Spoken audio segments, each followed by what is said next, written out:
Assalamualaikum warahmatullahi wabarakatuh. Perkenalkan, saya Sofiarti Andriani dari Program Studi Pendidikan Matematika Fakultas Tarbiyah dan Keguruan UIN Suska Riau, kelas 4C.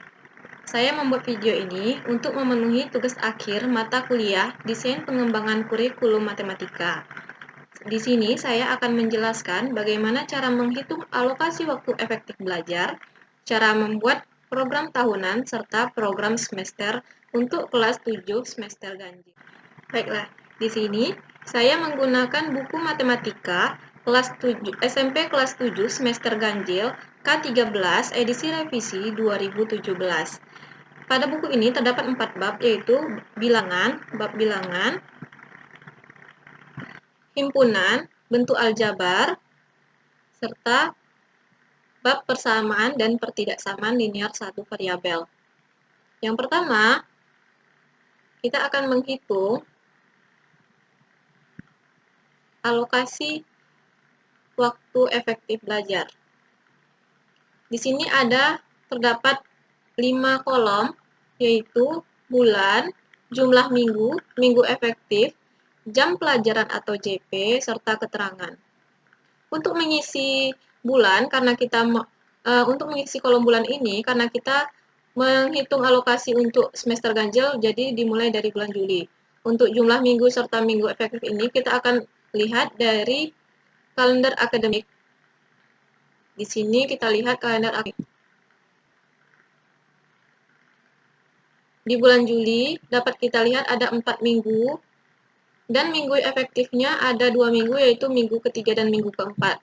Minggu pertama dan kedua itu ada kegiatan libur semester genap serta PPDB atau penerimaan peserta didik baru dan MOS.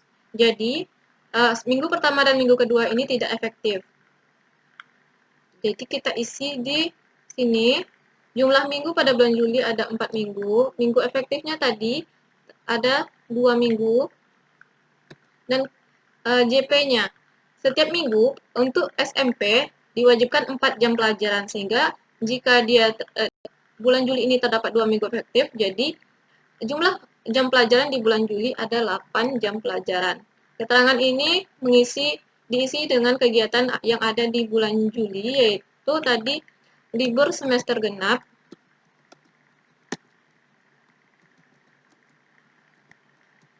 dan penerimaan peserta didik baru,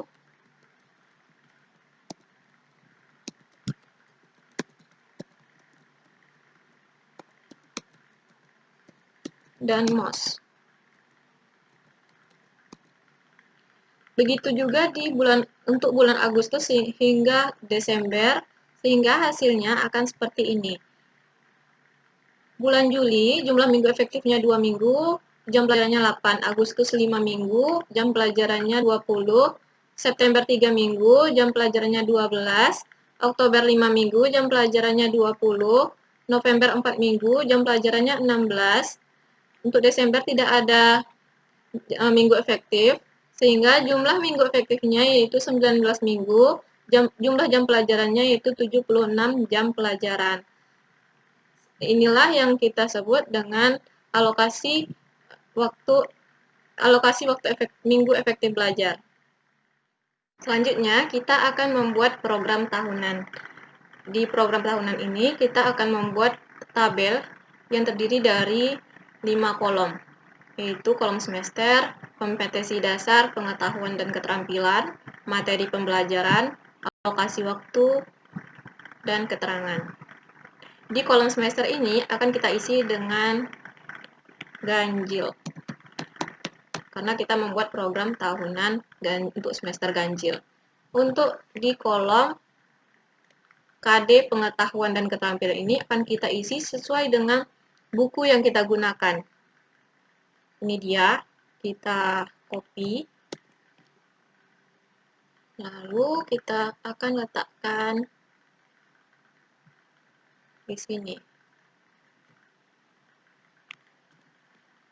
Untuk materi pembelajaran ini akan kita isi dengan bab 1. bilangan. Karena ini merupakan KD bab 1. Untuk alokasi waktu, akan kita isi berapa jumlah jam pelajaran yang kita gunakan untuk menjelaskan bilangan bab 1 ini ke peserta didik. Saya akan menggunakan 22 jam pelajaran, 22 JP, karena di bab 1 ini terdapat 8 subbab.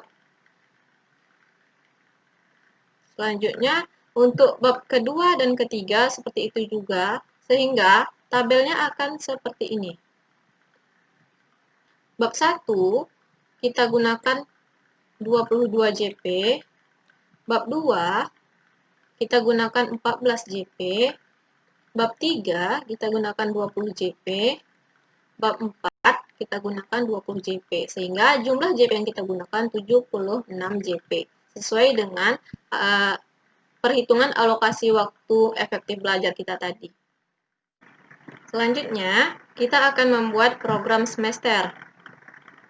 Program semester ini terdiri dari beberapa tabel, yaitu tabel kompetensi dasar, tabel bab atau subbab, jumlah JP, dan tabel bulan, serta tabel keterangan. Di sini ada yang berbeda warna, kolom yang berbeda warnanya. Itu merupakan minggu yang tidak efektif. Di keterangan inilah dia penjelasannya. Selanjutnya, untuk kompetensi dasar ini kita isi sesuai dengan program tahunan tadi, yaitu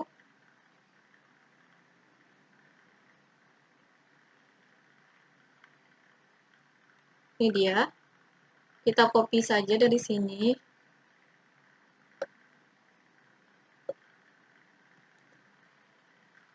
Dan kita isi di sini. Itu dia. Untuk bab atau subbab ini merupakan bab 1, bilangan.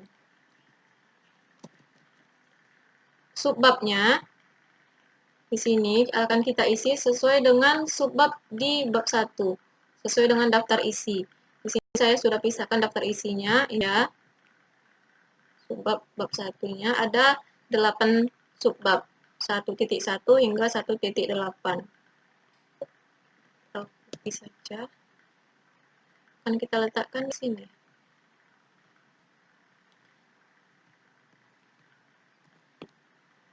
Begitu juga hingga ke 8 subbabnya.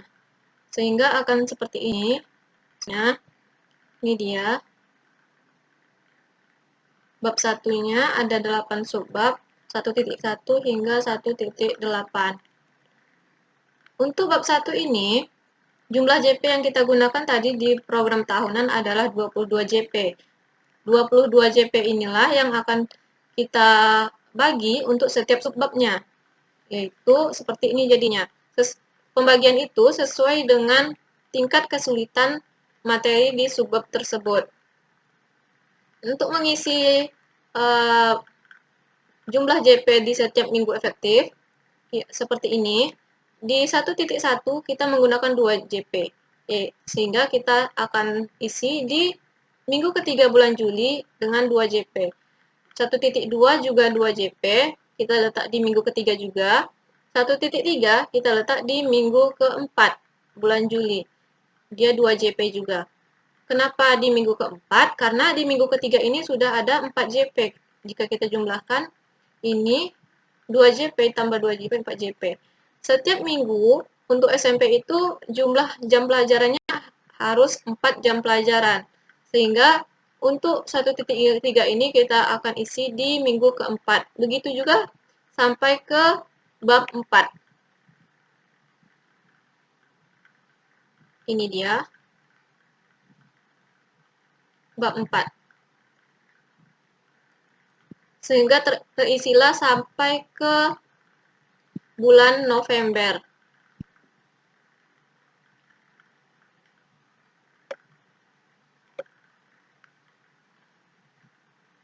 Sehingga di bulan Juli kita akan menggunakan 8 jam pelajaran, di bulan Agustus 20 jam pelajaran, bulan September 12 jam pelajaran, bulan Oktober 20 jam pelajaran, bulan